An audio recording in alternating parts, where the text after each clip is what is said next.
Buenos días a todos. Eu sou um sentimental e por isso estou comovido por tanta generosidade, tanta amistade desta universidade, onde me estou sentindo de uma maneira muito especial em minha casa. Viajo muito, dito clases, charlas en varias partes del mundo, pero debo decirles que raramente tengo esta emoción, esta corriente caliente de la razón, sin la cual, pienso yo, no podemos cambiar el mundo. Y ese ambiente casi indecible, impronunciable, que me mueve en este momento para compartir con ustedes algunas de mis inquietudes que tiene este título, ¿por qué las epistemologías del sur? Una respuesta sencilla será para que no sean necesarias en un futuro no muy distante. Será mi respuesta. Vamos a ver cómo. Quizás todo el resumen de mi charla está en un proverbio africano que dice que la historia de África ha sido contada siempre por el cazador y que será muy distinta cuando un día ella pueda ser contada por el leopardo, o sea, por la víctima del cazador. Las epistemologías del sur son un intento para podermos pensar una otra historia a partir del leopardo, desde la perspectiva de los que han sufrido sistemáticamente las injusticias del capitalismo, del colonialismo y del patriarcado. Las epistemologías del sur no son otra cosa sino este reclamo de la validez de otros conocimientos, más allá del conocimiento científico y eurocéntrico, desde la perspectiva de los que han sufrido las injusticias del capitalismo, del colonialismo y del patriarcado. Entonces hay aquí una perspectiva propia, digamos, para este esfuerzo que uno puede decir, pero ¿por qué necesitamos de epistemologías del sur? Quizás necesitamos de luchas políticas desde el sur. Y ahí está la segunda nota que resume en mi charla, que es que no hay justicia social global sin justicia cognitiva global. O sea, en el fondo de la injusticia social, en su sentido más amplio, hoy en día hay un problema epistemológico. Hay un problema de injusticia cognitiva. Hay un problema de destrucción de conocimientos alternativos, sin lo cual el conocimiento hegemónico no logra ser hegemónico. Entonces la gran creación científica de nuestro tiempo está basada en un epistemicidio, en la muerte de otros conocimientos, que han que ser rescatados en la medida de lo posible para que podamos mirar el mundo con otros ojos. Porque si no miramos el mundo con otros ojos, el horror se banaliza. La injusticia se trivializa y nos acostumbramos como si fuera algo que es tan natural que no merecemos algo mejor, que no merecemos un mundo mejor. Entonces, luchar políticamente exige hoy, a mi juicio, luchar también epistemológicamente por otras formas de conocimiento. Y no es fácil hacerlo aquí en las universidades, y por eso Río Cuarto es tan importante en este momento para todos nosotros. Y que hay una distinción básica entre dos formas de conocimiento. El conocimiento después de la lucha y el conocimiento nacido en la lucha. La universidad se concentra históricamente en el conocimiento después de la lucha. Un conocimiento separado que se da en las facultades, que aprendemos, es un conocimiento después de la lucha. ¿Qué quiere esto decir? Es el conocimiento del vencedor de las luchas, por supuesto. No de los vencidos. Al contrario, el conocimiento nacido en la lucha es un conocimiento abierto de disputa entre los que pueden ser vencedores y los que pueden ser vencidos. Es un campo de disputa. So que ese conocimiento está vinculado a las prácticas de los movimientos. Y es muy difícil traer para dentro de la universidad este conocimiento nacido en la lucha. Pero ya será una gran cosa si nosotros nos damos cuenta de que nos falta ese otro conocimiento. Que conocer después de la lucha es una cosa, que conocer durante la lucha es otra cosa, porque la lucha mantiene el saber en abierto.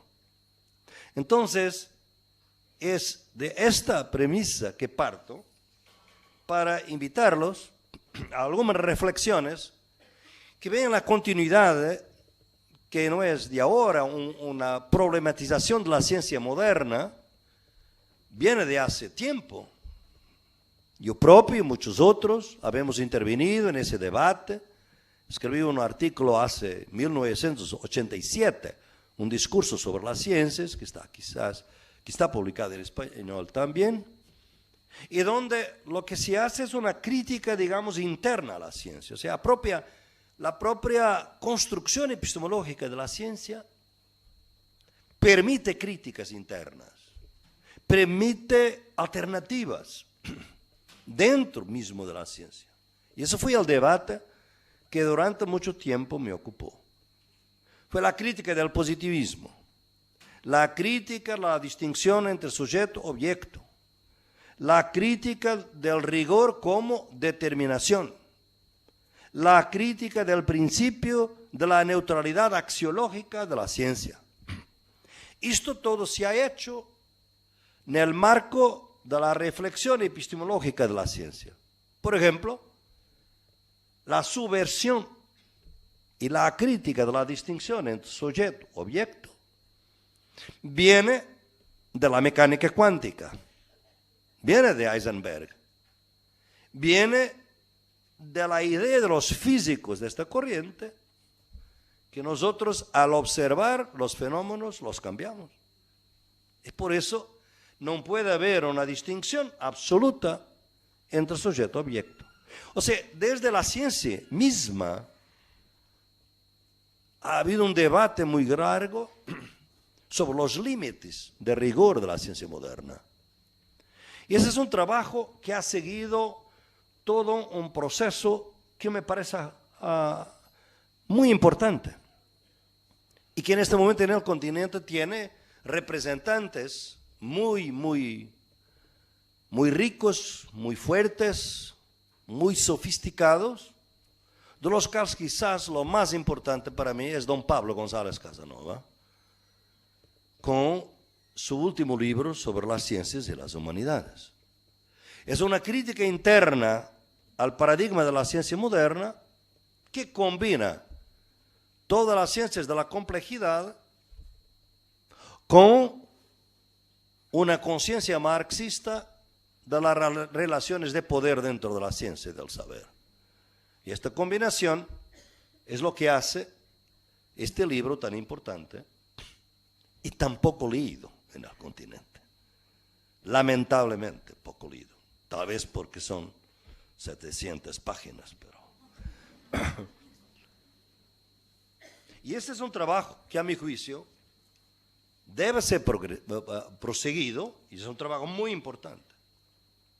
Pero aquí hoy yo hago otro tipo de trabajo, porque me he dado cuenta de que por más que podamos hacer una crítica interna de la ciencia,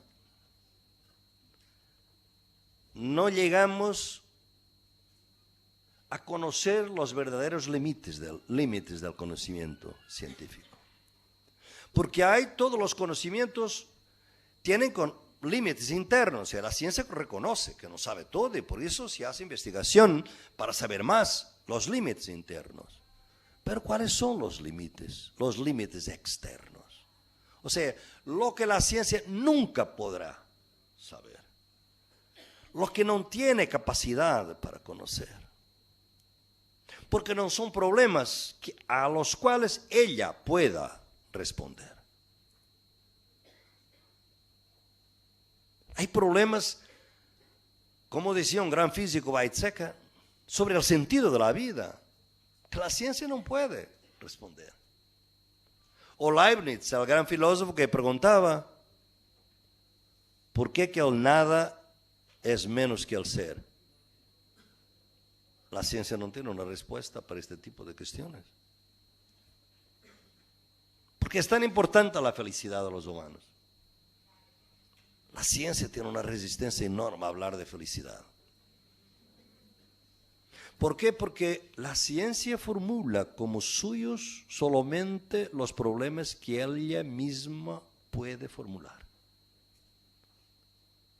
Los problemas que la ciencia no puede formular los desvaloriza, los ignora, los demoniza quizás, los transforma en materia prima para una reflexión, cuando mucho, o los declara como superstición, opiniones subjetivas. Entonces, nosotros que somos científicos sociales, muchos de nosotros físicos, biólogos, no hay problema ninguno en reconocer que esta ciencia es importante. El problema es de pensar que es la única manera válida de conocer el mundo y que hay otras maneras. Y que además, esas otras maneras quizás son más importantes para otros objetivos de la vida colectiva, a los cuales la ciencia no puede responder.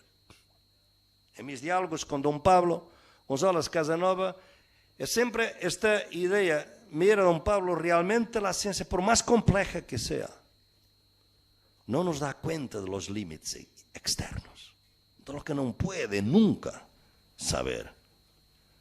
Y vamos a ver varios ejemplos de cómo eso es así. Porque para la ciencia, su conocimiento es un conocimiento válido porque es descontextualizado. O sea, la ciencia es válida porque su saber no depende del contexto del saber.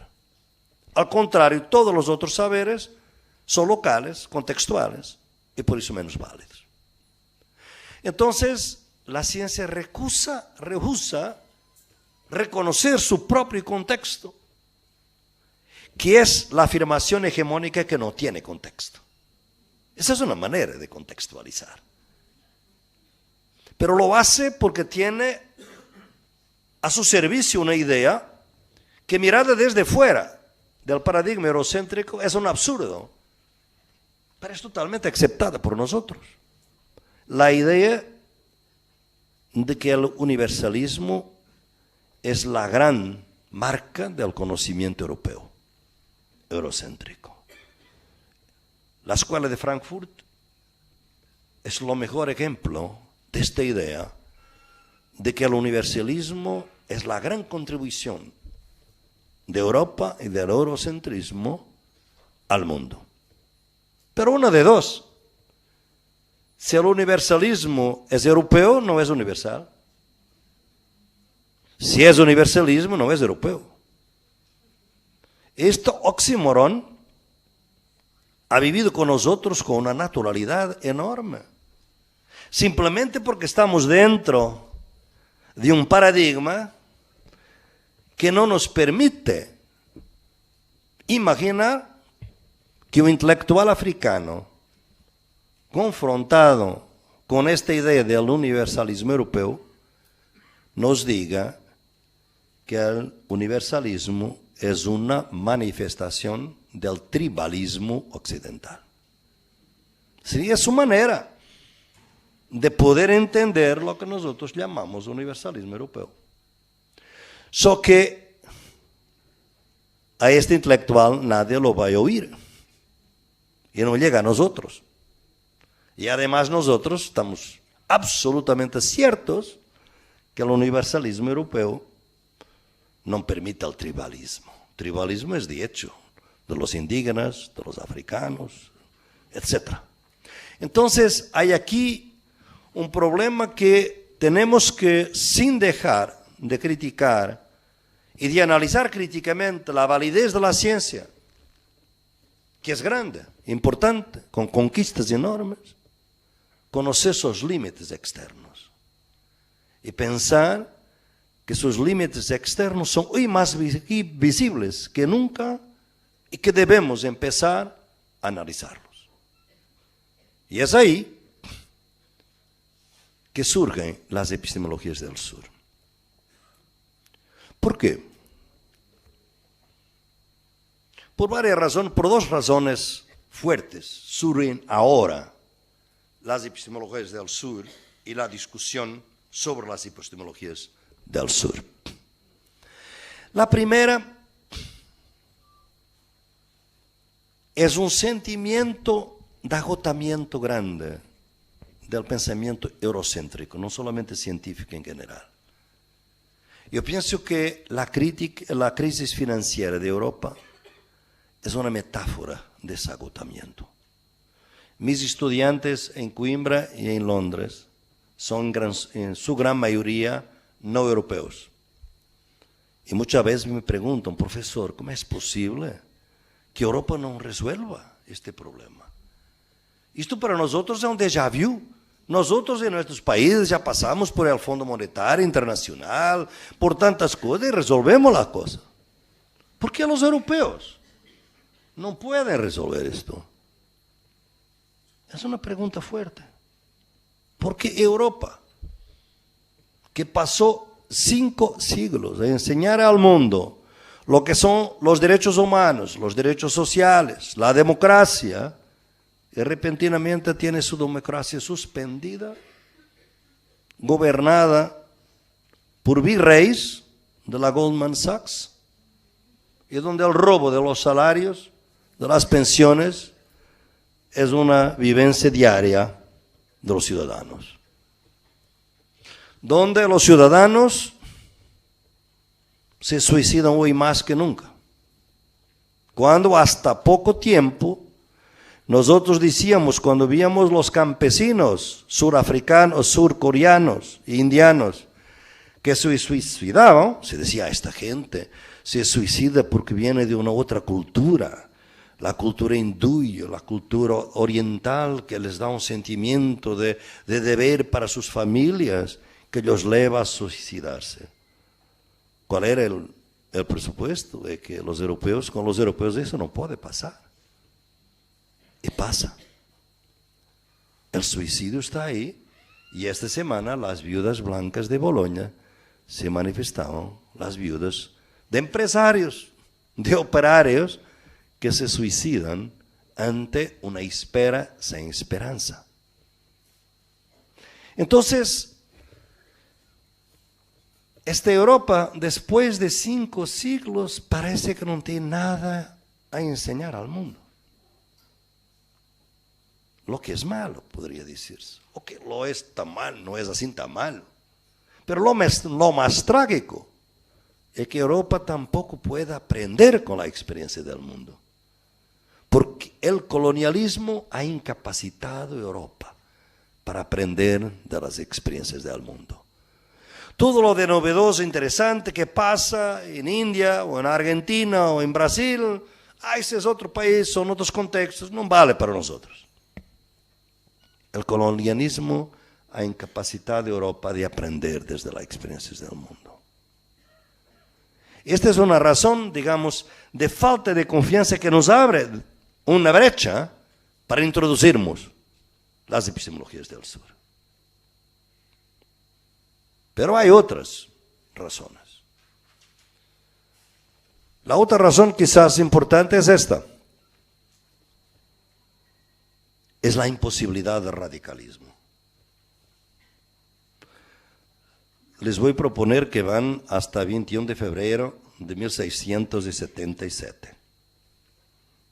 En ese entonces, una conmoción atraviesa la Europa culta de las élites políticas.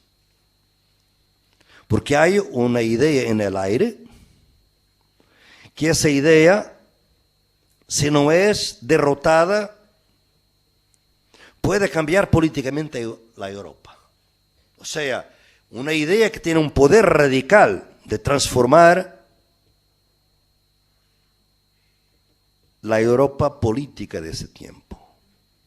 ¿Por qué esta fecha? En esta fecha está muriendo un joven de 40 y picos años, que poco había publicado en su vida, pero muy conocido en ese entonces, se llamaba Spinoza.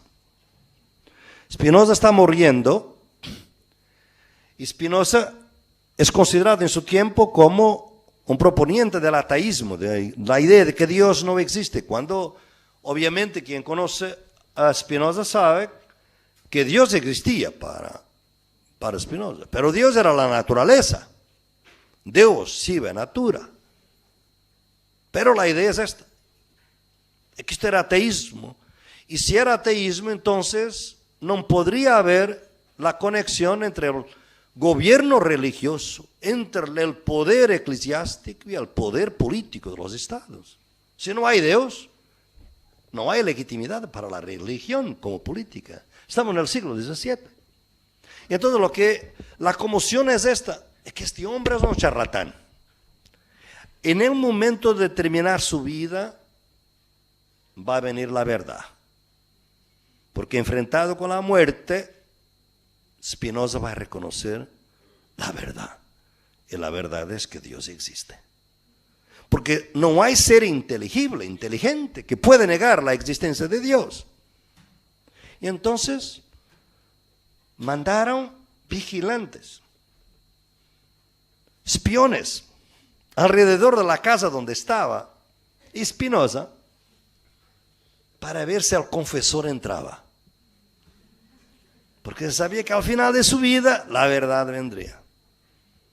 Miren la fuerza de una idea que obliga a las autoridades a enviar espiones para ver si entra el confesor. El confesor nunca entró. La casa era de un carpintero y Spinoza moría, claro, con sus pulmones totalmente destruidos, porque su trabajo era producir lentes, gafas, ¿no? Vidrio, trabajando con el vidrio de las gafas, y el silicón, claro, le mató sus pulmones. Este radicalismo no es posible hoy. Nosotros tenemos, este hombre no estaba en la universidad, vivía en un pueblito. Tenemos que mirar que este conocimiento que tenemos tiene este límite externo. Es que no parece, mismo cuando parece radical, y aquí hay autocrítica, a mí mismo, a todos. Nosotros producimos ideas revolucionarias en instituciones reaccionarias. Y eso es una de las condiciones.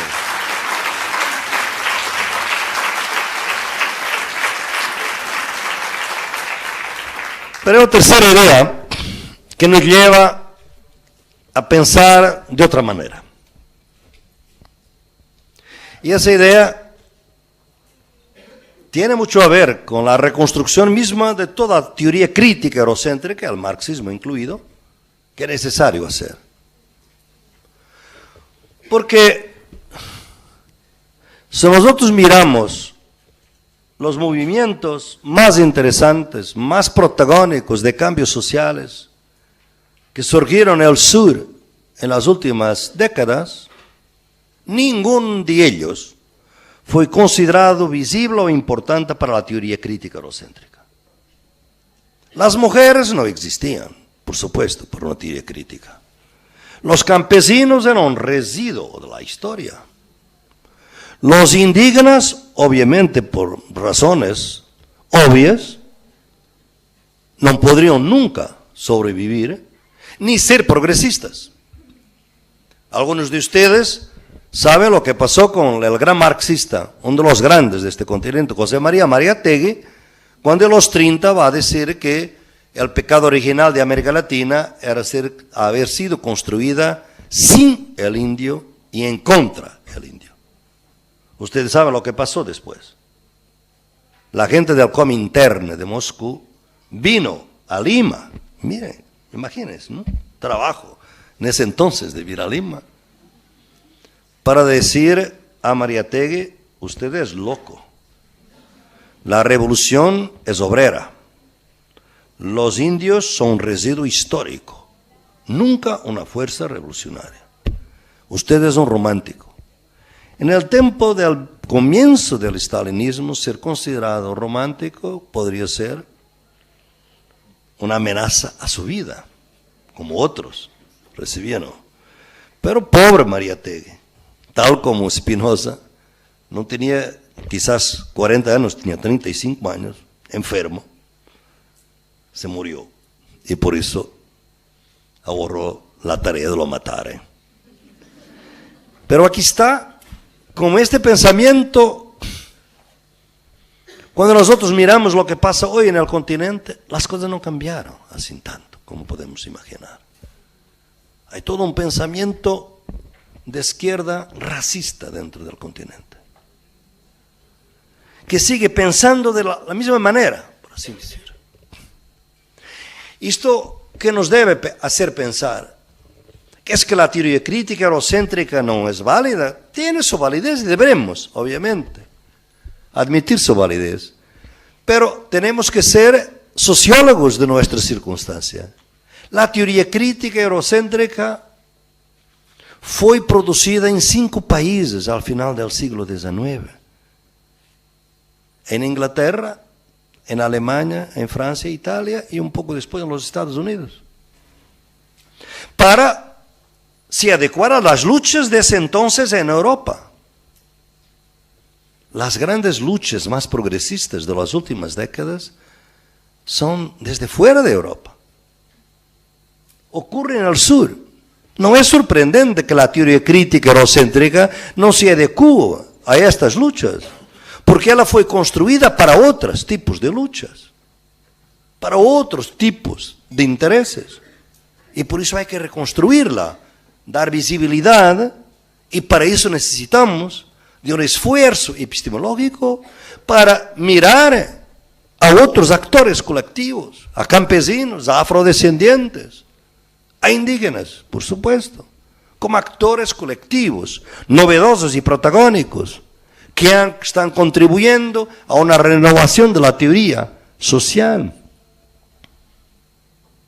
Entonces, si nosotros miramos, vemos que es realmente necesario tener un otro entendimiento epistemológico. Lo que estaba finalmente sociológica y epistemológicamente, ¿dónde está el límite de la teoría eurocéntrica? En esta simple realidad que se puede explicar fácilmente ahora,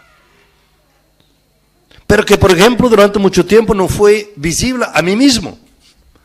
Y, por ejemplo, en los 90, cuando escribí un libro llamado Toward the New Common Sense, que fue publicado en Nueva York en 1995 por Routledge, en ese libro yo hablo de la modernidad occidental como siendo ese gran paradigma moderno donde se caracteriza fundamentalmente por una tensión entre regulación social y emancipación social. Y que cuando la regulación social entra en turbulencia, en crisis, emergen otras energías emancipatorias. Y que esto es lo que construye la modernidad occidental. Lo que me olvidé en ese entonces es que esto era válido solamente para las sociedades metropolitanas. Cuando estas teorías fueron formuladas de la teoría crítica, no se podrían nunca aplicar a las colonias. La escuela de Frankfurt es producida cuando 4/5 de la humanidad está en las colonias, pero no hay una palabra sola sobre ellos. Y fue ahí que desarrollé el concepto del pensamiento abismal que está en mi libro Una epistemología del sur del siglo XXI. O sea, nosotros dividimos la realidad entre este lado de la línea y hay un otro lado de la línea. Pero del otro lado de la línea es invisible, no se ve. Por eso nuestras teorías son universales, porque no vemos lo que las contradice. Porque lo que está del otro lado de la línea es inconmensurable. Como decía Pascal, más allá del Ecuador no hay pecado. Miren, es esto. Nuestras ideas, que son válidas en las ciudades metropolitanas, no valen ahí. Ahí el estado de la naturaleza. Me costumo dar el ejemplo del derecho laboral, que en ese entonces, al inicio del siglo XX, el derecho laboral en Europa y también después en América Latina va a ser un instrumento muy importante de protección social, porque el derecho laboral lo que hace es intentar de neutralizar la desigualdad entre obrero y empresario, que es una desigualdad estructural muy fuerte y que hay que neutralizarlo un poco por mecanismos jurídicos. Eso es el derecho laboral, que ahora, claro, el neoliberalismo está intentando destruir, por supuesto. Pero lo que nos olvidamos es que en ese mismo momento del inicio del siglo XX, cuando se construye el derecho laboral como una protección social, al mismo tiempo del otro lado de la línea, o sea, en las colonias, el derecho laboral era derecho penal. Trabajo forzado, esclavitud. Y eso nos pasó en claro, toda la teoría. Y en las epistemologías del sur, lo que están buscando es de traer el otro lado de la línea. Porque si no lo hacemos, no podemos mirar estas formas de exclusión radical de que viven todas nuestras teorías. Teorías de ciudadanías, teoría de derechos humanos, teoría democrática. Entonces yo pienso que cuando nosotros nos movemos con esta idea de la línea abismal y pensamos, y esto es la raíz de este encuentro de coloniales y de nuestros pensamientos de coloniales, es que el colonialismo no terminó con las independencias y con el fin del colonialismo político. Sigue sobre muchísimas formas.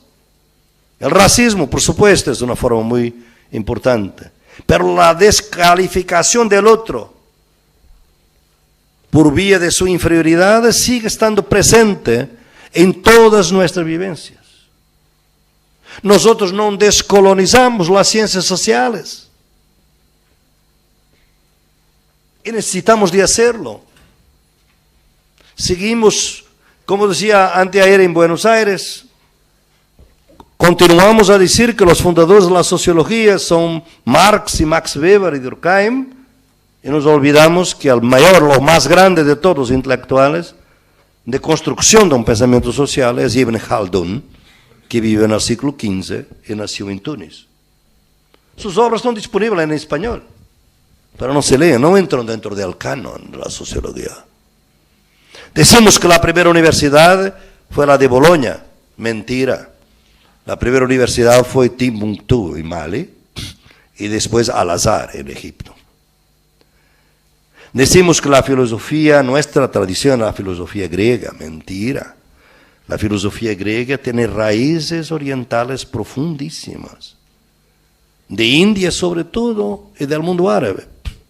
Un milenio antes de la cultura europea haber tenido una influencia grande en el Islam, un milenio antes, el Islam fue la grande fuerza de renovación de la cultura que nosotros consideramos europea. La teoría copernicana no fue descubierta de Copérnico, de hecho. Se sabe hoy que fue pasada por autores árabes que traducían de los autores hindúes, de textos de sánscrito, de hace mucho tiempo, antes, la teoría heliocéntrica. El cero, que en el siglo XIV seguía siendo un problema para los comerciantes genoveses, porque el cero no vale nada, ¿no? Es cero. Pero cuando está junto con otro número vale mucho. Al lado de 1 es 10, 2 ceros 100, 3 ceros 1000. ¡Qué milagro! ¿Cómo es esto? Un número que no vale nada y que junto a otros vale tanto. Los indianos lo sabían desde siglos. La cultura occidental tuvo dificultades en entrar a esto, ¿no? Entonces, todo el excepcionalismo occidental tiene que ser revisado. ¿Acaso damos alguna importancia al hecho que en 1420 Cheng Ho de China estuvo aquí en estas costas del Pacífico de América Latina? ¿Fueron los portugueses y españoles que descubrieron América o los chinos? Claro, los chinos vinieron y decidieron regresar a su país. Los portugueses, los españoles se quedaron por acá. Pero este hecho es un hecho que se quedó totalmente invisible para nosotros. Y aquí está también la raíz de una nueva reflexión necesaria mismo dentro del pensamiento decolonial que les propongo hoy. Porque yo pienso que hasta ahora el pensamiento decolonial, y esta es una crítica muy fraterna con mis amigos Walter Viñolo y Enrique Dussel, han cometido a mi juicio dos errores o dos críticas que deberíamos tener presente. La primera es que el Nuevo Mundo no es el único mito fundador del pensamiento decolonial. Porque hubo otros colonialismos, que no es el Nuevo Mundo. La India fue otra cosa, África fue otra cosa. El Atlántico no es el único mar globalizado. El Índico era mucho más globalizado antes en los europeos. ¿Qué enseñó el camino a India para Vasco da Gama, como está en nuestros libros? Fue un piloto swahili, árabe. Ellos sabían manejar. Era un mundo totalmente globalizado el Índico. Por eso hay diferentes formas de colonialismo.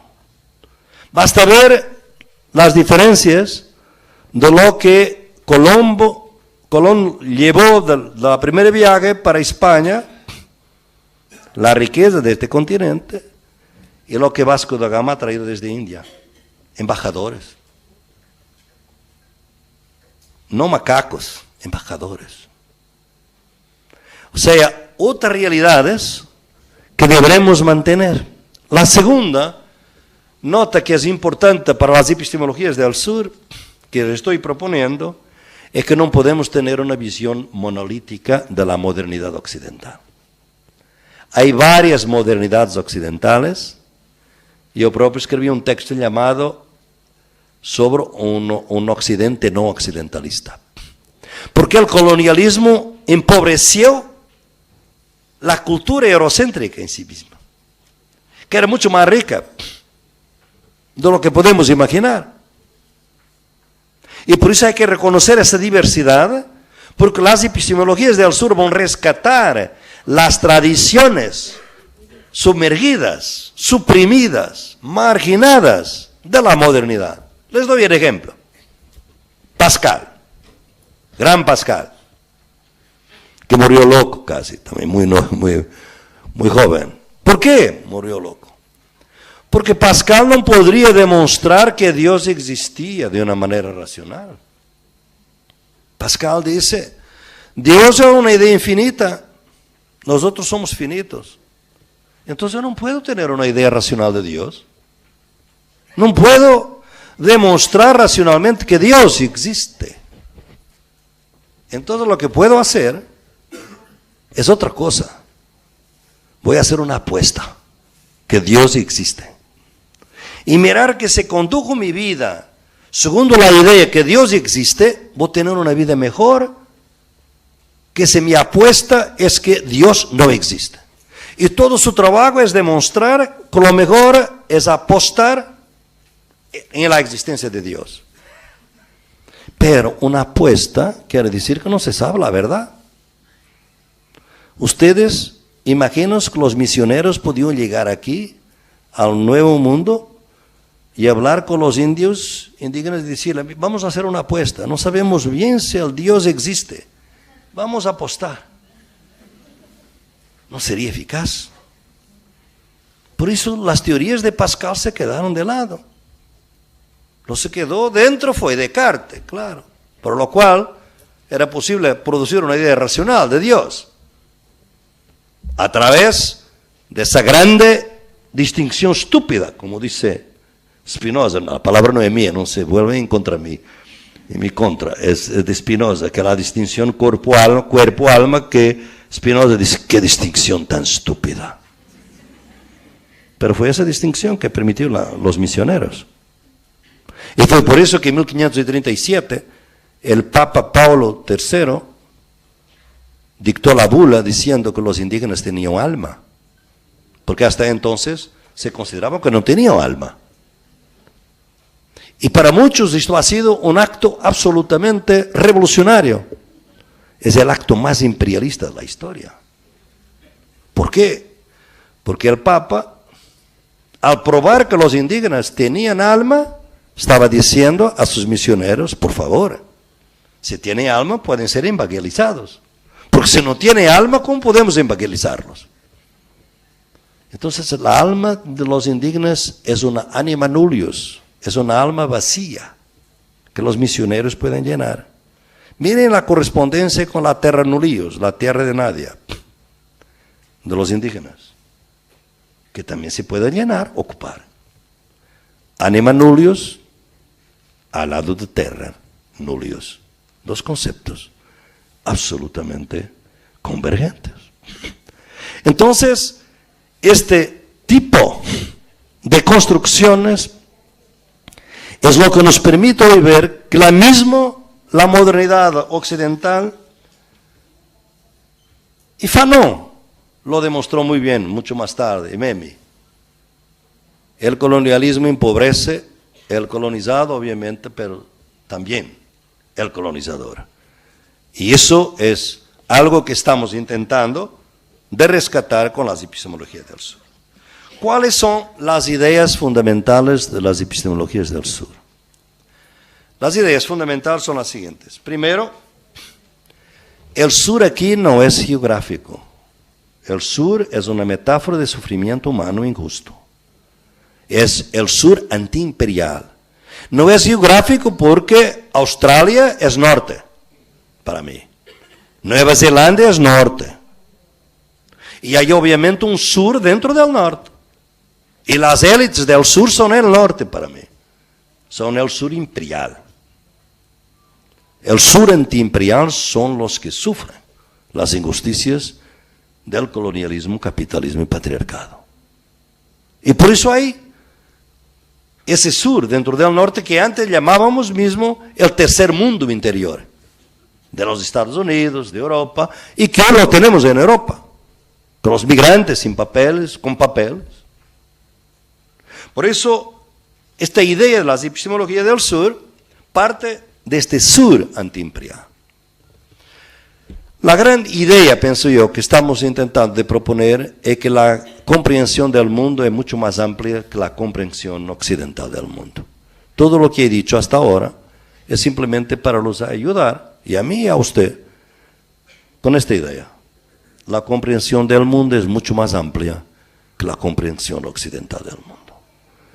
Y por eso hay que mirar la experiencia del mundo. Y hay que mirarla en toda su riqueza, porque la experiencia del mundo es infinita y no hay ninguna teoría general que la pueda cubrir toda, que la pueda contabilizar a toda esta experiencia. Nosotros no necesitamos una teoría general, necesitamos, como digo, de una teoría general sobre la imposibilidad de una teoría general. O sea, un consenso negativo de que no hay posibilidades de una teoría general. Y que por eso tenemos que vivir con la diversidad y celebrar la diversidad. No sufrir la diversidad. Vivirla como celebración de la riqueza de la humanidad. Entonces, si la comprensión del mundo es mucho más amplia, tenemos que entrar con otros conocimientos, y esos conocimientos nos van a dar una idea. Esa idea es lo que llamo la ecología de saberes. Es la idea de que los diferentes saberes no se puede determinar su validez en términos generales abstractos. Los saberes valen de acuerdo con la pragmática de la vida, con las consecuencias que miramos. O sea, si yo quiero ir a la luna, necesito de conocimiento científico. Si quiero proteger la biodiversidad, yo necesito de conocimiento indígena. Yo necesito de los dos, para diferentes objetivos. Y uno, lo que me permite uno, no me permite hacer lo que otro hace. Porque hay límites acá.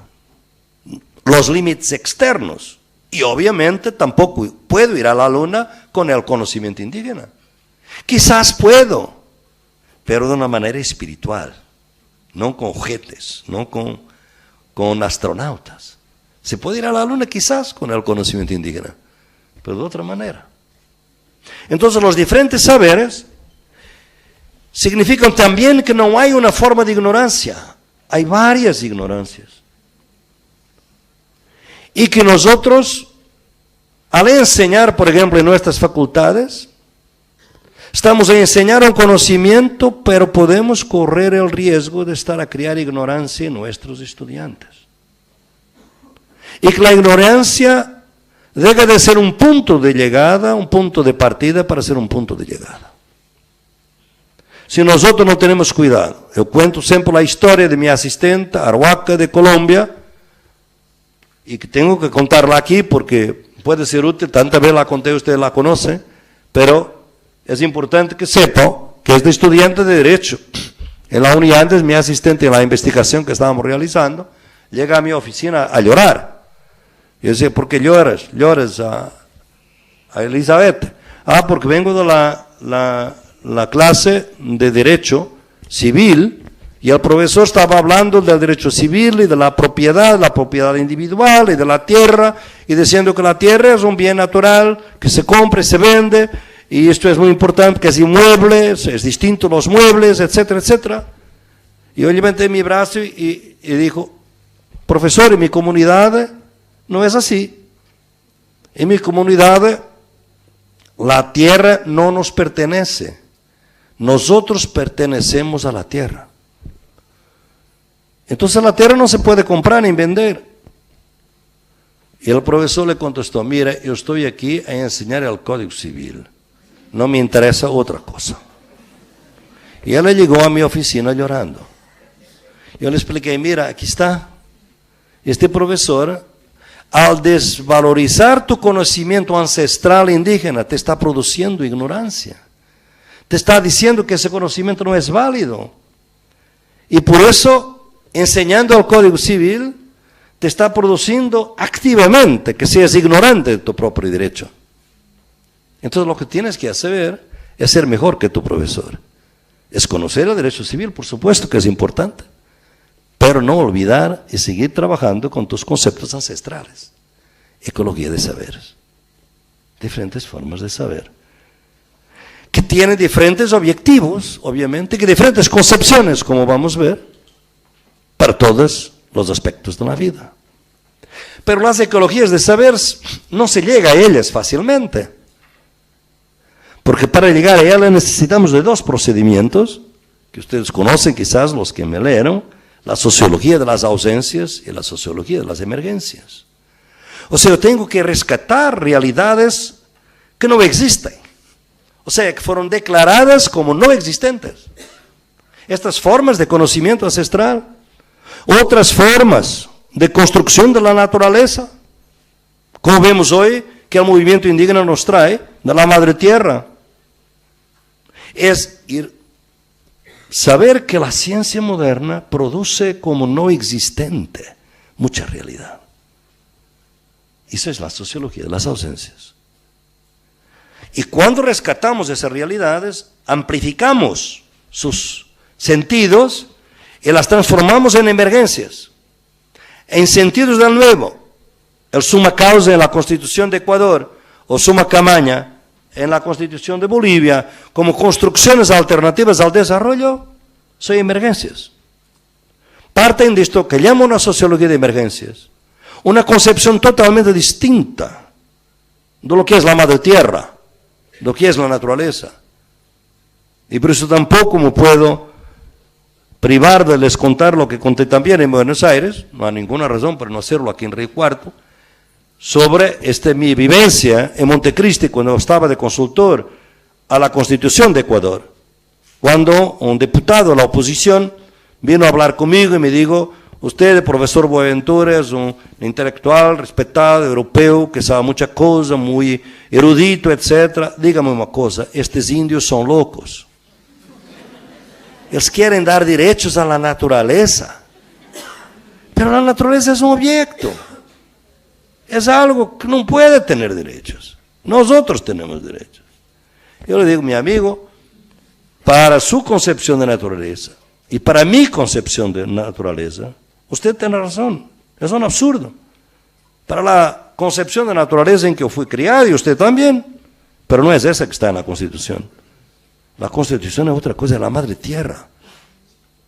Es una visión totalmente opuesta a toda la cultura eurocéntrica, que va, y la escuela de Frankfurt es el mejor ejemplo, que va a construir la autonomía del individuo como estando separado de la naturaleza. Este es nuestro modelo. Nosotros nos autonomizamos como individuos en la medida que nos autonomizamos en relación a la naturaleza. El pensamiento indígena es al contrario. Nosotros nos profundizamos como parte de la naturaleza, como parte de la madre tierra. Y es aquí que está toda la energía, cosmovisión y filosófica para una lucha contra el extractivismo hoy. Una minería a cielo abierto, obviamente que mata a la madre tierra, ofende sus derechos. Por eso la ecología de saberes no es ingenua, o sea, está al servicio de políticas, porque tiene conciencia que la lucha es política cuando es una lucha epistemológica. Pero lo que es novedoso también en la epistemología del sur y que no va a sustituir un monolitismo por otro monolitismo. Sería fatal. Las epistemologías son siempre en el plural, a pesar del título de mi libro llamar una epistemología, porque es una propuesta. Las epistemologías del sur son plurales, permiten la diversidad, diferentes entendimientos. Y es por eso que el cuarto procedimiento de las epistemologías del sur, después de ecología de saberes, sociología de las ausencias, sociología de las emergencias, es la traducción intercultural. La necesidad de traducción intercultural, de mirarnos los límites externos entre diferentes concepciones y ver que todos los conocimientos son incompletos. Y que conocerlos todos aumenta la incompletud. Nunca hay completud. En uno de los textos míos, yo narro la historia de un gran filósofo africano, ghanaiano, Kwasi Wiredu. Y Kwasi Wiredu, formado en filosofía por la Sorbonne, dice una cosa fantástica en uno de sus textos. Mire un concepto absolutamente fundamental de la filosofía occidental. Pienso, luego existo. Descartes. No se puede pensar la filosofía occidental sin este principio.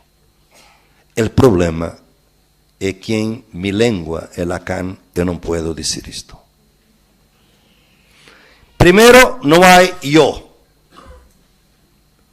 Há sempre eu com outra pessoa, eu com a comunidade. Segundo, não há pensar, há medir algo. Lo que está mais cercano é medir algo.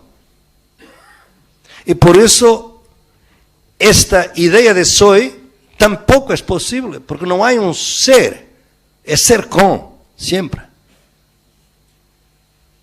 Eu não posso explicar isto em Akan. Uno se podría preguntar, ¿qué inferioridad lingüística que no puedes transmitir? Yo digo, ¿verdad? El problema es que yo puedo en Akan decir muchas cosas que las lenguas coloniales no pueden decir. Y eso es que ustedes se olvidan. Yo, por ejemplo, puedo decir, en Akan, como esto de separar el ser humano de la naturaleza es una tontería. Tenemos conceptos para esta armonía cósmica que conecta a todos los seres y que es tan difícil de manejar dentro de la cultura occidental. Para nosotros, mi lengua es la cosa más sencilla de explicar. O sea, límites externos de cada uno de los conocimientos y la posibilidad de hacer esta traducción, que tiene que ser, como digo, entre movimientos. Yo no trabajo de traducción intercultural entre misioneros e indígenas. Eso no es traducción intercultural.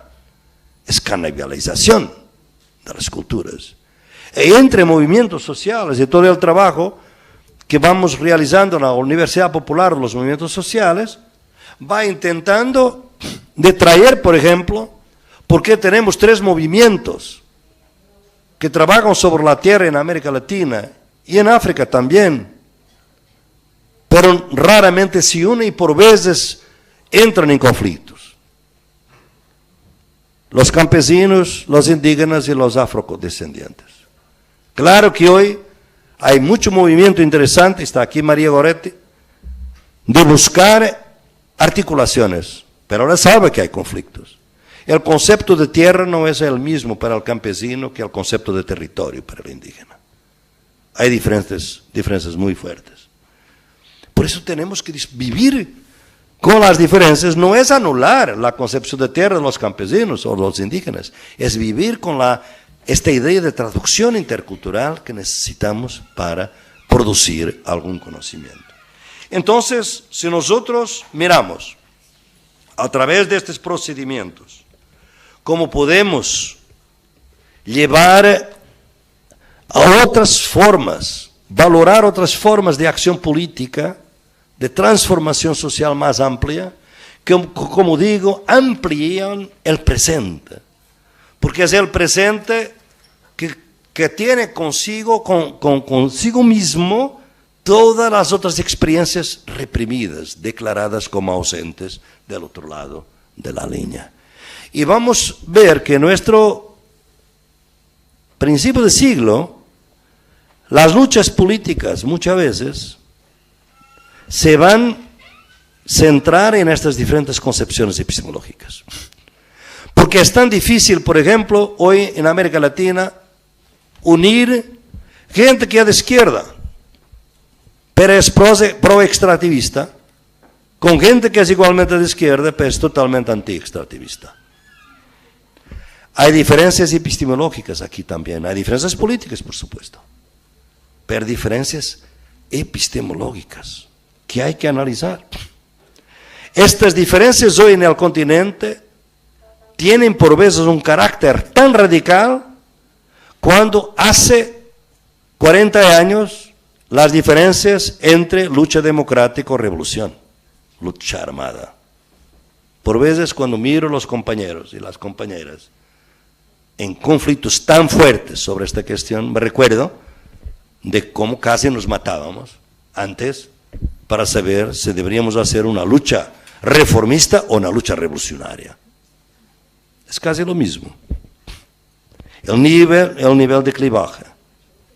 Y por eso hay que mirar hoy, tenemos otros instrumentos, porque hoy tenemos movimientos protagónicos que nos han traído otras concepciones, como el movimiento indígena. Su importancia no es para los indígenas solamente, es un enriquecimiento para el mundo en su conjunto. Y por eso es que, a camino del río +20, buscamos algunas alianzas entre el movimiento ecológico y el movimiento indígena. Entonces, para concluir, ¿dónde están las tres gran marcas de estas epistemologías del sur que debemos tener un debate para el futuro? Primero, la distinción entre individuo y sociedad y comunidad. Es una distinción brutal que tiene que ser trabajada muy profundamente por los movimientos sociales, por los científicos sociales. La segunda es la dicotomía naturaleza-sociedad. Otra dicotomía que nos ha traído hasta ahora y que no nos puede llevar adelante. La tercera, mucho más difícil, es entre inmanencia y trascendencia. El problema es la espiritualidad, que la teoría crítica eurocéntrica y la izquierda eurocéntrica no concibe. No puede imaginar lo que es la espiritualidad, porque casi siempre la confunde con religión. Y como hay secularismo, no es posible eso. Pero todos nosotros que trabajamos con movimientos sabemos que es posible la espiritualidad sin la religión. Entonces, con estas tres ideas, podemos ver que como proceso de politización de la epistemología, hay tres palabras fundamentales: descolonizar, democratizar y desmercantilizar. O sea, tenemos que unir la lucha anticapitalista con la lucha anticolonial o decolonial. Porque la diferencia entre los movimientos hoy es básicamente esta. Algunos se especializaron en la lucha anticapitalista y la ven solamente. Otros están mucho más sensibles a la lucha anticolonial. El problema es que los dos son importantes. Hay que buscar articulaciones sin destruir la diversidad interna de cada uno. Y este que es nuevo. No hay un comando central, una teoría de comando central, no hay un comité central que nos diga cuál es la línea correcta. Hay que manejar con los movimientos, trabajando esta diversidad, y esto es el mensaje que yo pienso que lo que nos permite traer en este siglo, si no la revolución, porque quizás tenemos muchas dudas, pero lo menos mantener la rebeldía, pienso que para profundizarmos nuestra rebeldía y para sermos rebeldes competentes necesitamos las epistemologías del sur. Muchas gracias.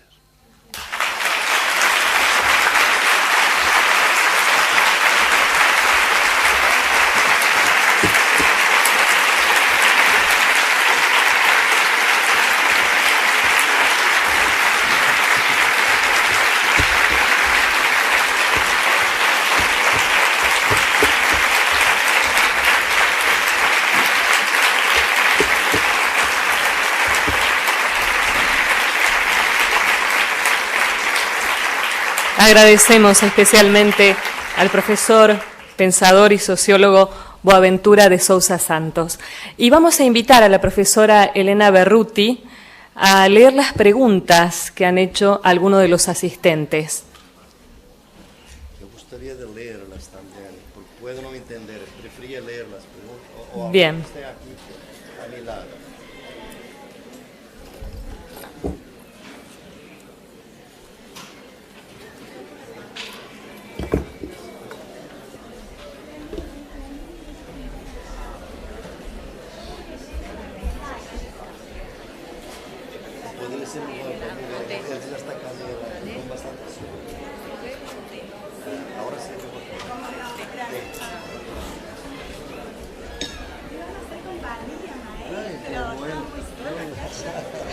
Porque yo quiero leer las preguntas, porque a veces puedo no entender. Comprendo. Lo que pueda.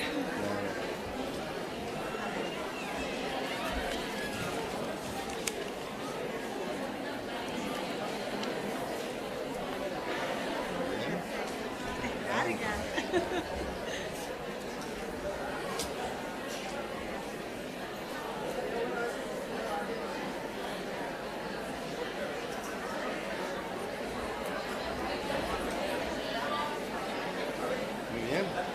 Interesante pregunta.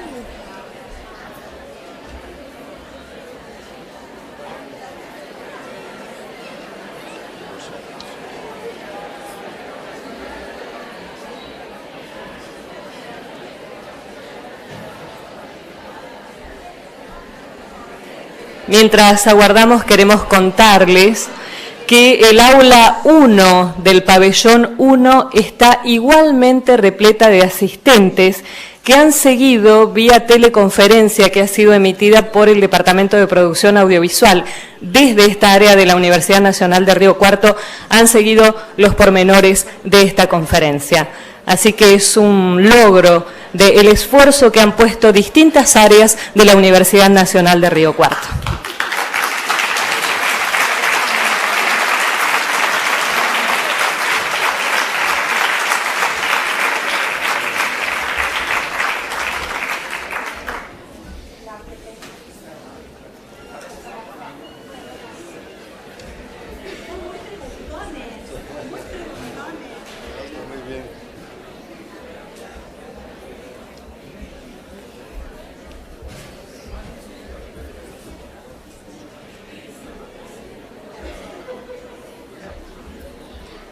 Aquí, ¿cuál es el desempeño? Muchas gracias. Desempeño.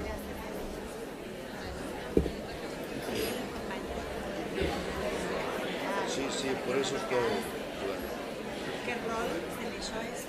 las cuerpos. Corporación mediática. Exacto.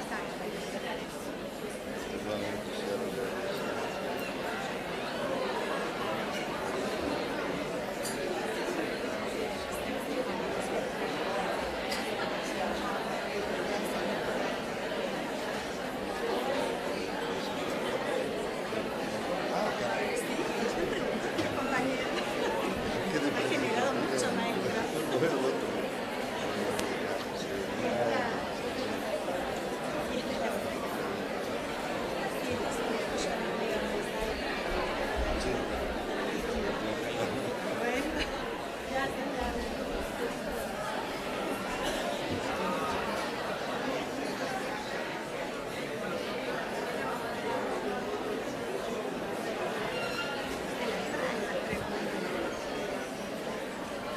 Pues quiero quedar con eso. Sí, claro que sí.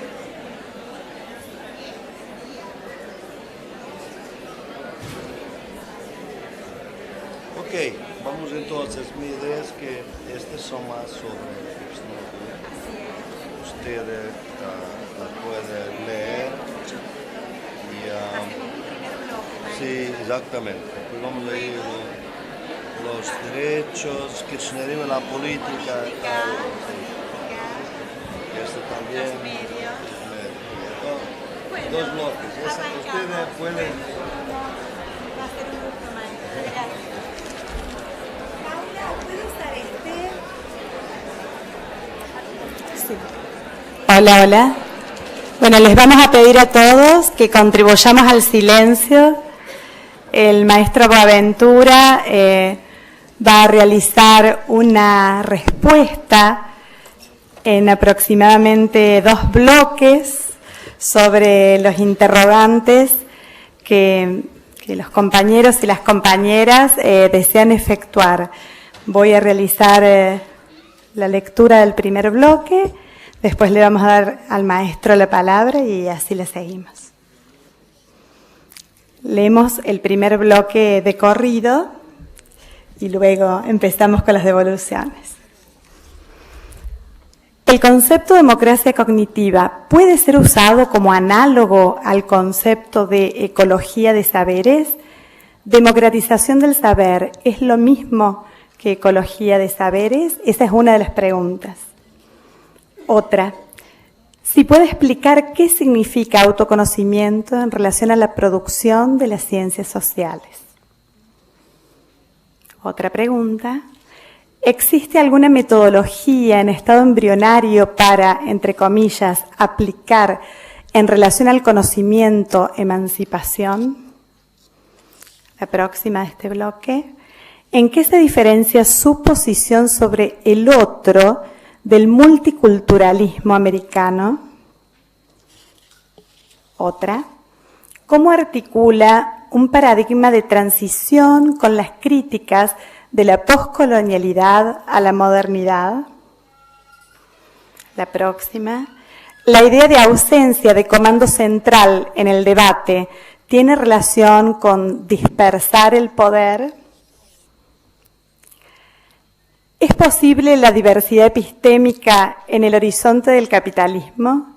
¿El capitalismo no presupone la negación de esas diversidades y su reducción a la forma mercancía? Las epistemologías del sur sería la manera de crear una matriz de cognitividad que permite entender la realidad desde la perspectiva del leopardo y, por lo tanto, una manera de descolonizar el pensamiento. Y, por último, en este bloque, de qué maneras los movimientos sociales pueden elaborar una propuesta decolonial emancipadora. Maestro. Muy bien. Me da las preguntas que puede ser que Sí, necesite allá voy. recurrir y pues están a todos.